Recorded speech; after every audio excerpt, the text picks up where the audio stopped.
Hi! Today I'm crushing up the shade Artistry from the James Charles palette to make watercolor paint out of.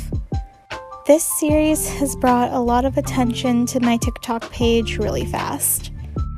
James Charles himself has even seen one of these videos, which kind of blows my mind. But I would like to clear up a few questions and misconceptions I'm getting about this series. I make these videos making eyeshadow into watercolor paint mainly to recycle expired or old makeup.